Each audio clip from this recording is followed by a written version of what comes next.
Guns and Tactics 2018 SHOT Show coverage is brought to you by CMC Barrels and V7 Weapon Systems. Hey guys, Chris Tran with you at after SHOT Show 2018. This is kind of like a post-SHOT Show interview that we're doing with my buddy Dave from Arsenal Democracy. Dave, awesome to see you, man. Good to see you as we have every year. Mad Scientist Away, man. If you guys don't know much about Arsenal Democracy, you definitely should be looking into them. We'll talk about that in terms of how you can research their stuff at the end of this quick video. But you have come up with a couple new things for 2018. Obviously, a lot of it is a lot of research based on your military experience and just your knowledge and expertise of the platform. So what do you have to show us today? So this right here is kind of like the pinnacle of our design. So we took the AD-16, which typically was 7 1/4, almost 7.5 pound billet rifle, super low recoil, built like a tank. But we wanted to find ways to make it lighter for folks that maybe have to do a really long offset. Just folks that just want a generally lighter, more shootable rifle. And we did that. Aesthetically, you can tell, this rail is a 7-sided M-lock versus our 7-sided key mod. There isn't the integral rail on the bottom anymore. That shaved off a couple ounces. Otherwise, externally, it looks very similar. There's no holes cut in it. There's no kind of wazoo Swiss cheese thing going on there. We did do some creative fluting. It's an SDM style flute on the barrel itself. The barrel is still our modified SOCOM profile because we want a barrel that is thick and heavy enough that you can shoot 30 rounds as fast as possible and then still print the type sub MOA group. That's one of our standards that we have. Muzzle device wise, that's still a SOCOM standard. That actually will work with it. That's a WarComp BC. That's the closed time. The latest Surefire WarComp still works great. They actually shaved some weight off that, so they did some of the work for us. Nice. Internally, though, we put about $300 worth of titanium in here. So the gas block itself, aside from us doing a slightly smaller gas port, the gas block is it looks like a standard. If I were to pull it out and hold it up next to another low-profile gas ball, it's exactly the same, just 60% lighter. Right. Because it's grade 5 titanium. Internally, I've got a regular BCG here. If I pop this pin real quick and I pull this out, it's pretty unremarkable looking, but these look almost the same. The only difference is you can feel that's 6 ounces lighter. Yeah. And that's a titanium carrier with a SAE 9130 bolt. So the bolt's still steel. The carrier itself, by going with that, we've reduced 6 ounces clean right there. Yeah. But again, it's one of those things where if you didn't pick it up and put it in your hand, you wouldn't know. Yeah. It's still full auto rated. It still has all the proper geometry for full auto fire, which we have tested. The other part I've got here, this is our standard buffer. Pretty much an H1 weight. We don't do things in ounces, but in grams, it's 100 grams of powdered tungsten 100 mesh, and our standard extra power spring. In here, we run. It's basically a dual Delrin buffer system.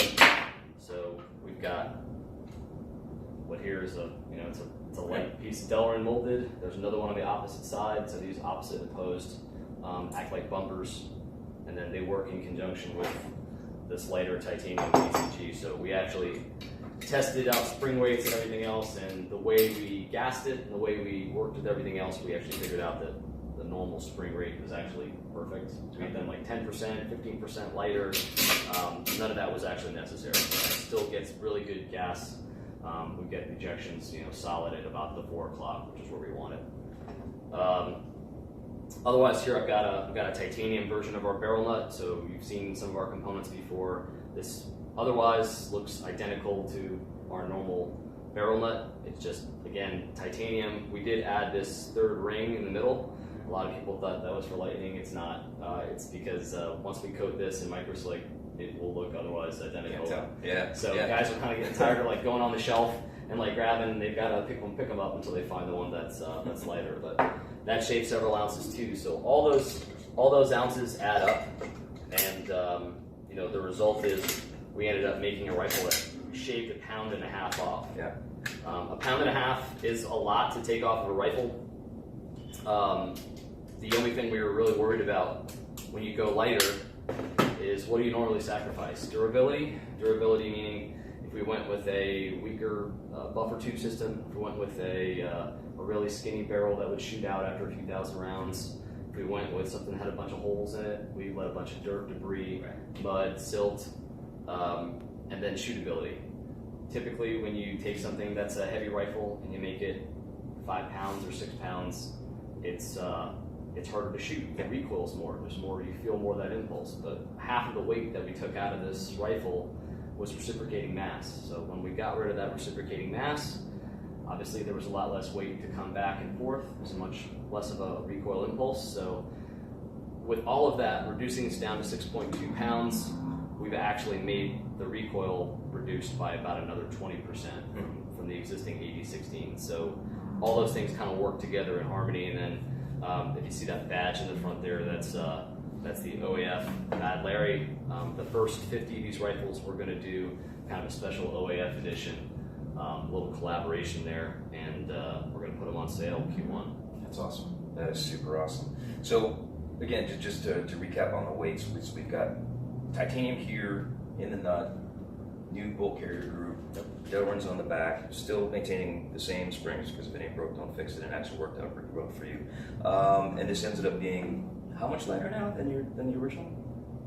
Between 1.25 pounds and 1.5 pounds, depending on if we go apples to apples comparison of a 14.5 with the older style war comp, and then I forgot to mention, I guess, the other titanium. These takedown pins are titanium. The grip screw is titanium. The buffer detent retaining pin is also titanium. So there's titanium hiding out all over the place. Yeah. So losing nothing really. I mean, not having to skeletonize anything or make any cosmetic things. It still looks, feels, is a solid fighting rifle. It still has your sub MOA requirements, but you basically just leaned it out.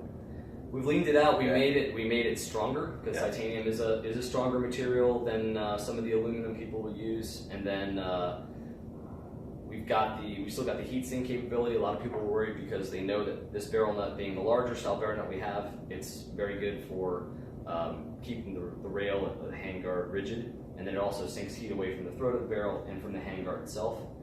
Titanium will still do that. And a benefit of titanium is that it actually expands less than steel under heat cycles. So that means a better seal for the gas block, and that means that this won't kind of work its way in or out. So you won't have we have a very specific torque rate. We don't have to worry about that fluctuating as much as we would with using a 7075 T6 aluminum or something. Right. So outstanding. Nice work again as always, Dave. Thanks for taking the time, man. Thank you. So if you want to read up, obviously the first fifth year can be reserved. These going to become available for the normal guys like me a little bit later on down the road. The 8016L, we're going to put some literature out about it on the website. We're going to start doing pre-orders for that special edition, and then the 8016L is going to become a SKU on our website, and folks can buy it. And we've had people go, is it going to be $3,000, $4,000? It's going to be very close in price to our original 8016. We just kind of have to account for some of that titanium machine time. Yep, absolutely. But it's going to be very recently priced for what it is. That sounds good. It was really the only way we thought we could top the 8016. So what is your website for the viewers that haven't been? So our website is arsenaldemocracy.us, and you can go on there. And then if you want to follow us on Facebook, it's Arsenal Democracy or Arsenal_Democracy on IG. And we'll be posting more stuff about this soon. Outstanding. Well, thanks for tuning in, guys. Chris Tranford, Guns and Tactics. This is our post-SHOT Show Arsenal Democracy interview. Thanks for tuning in, and we'll talk to you soon.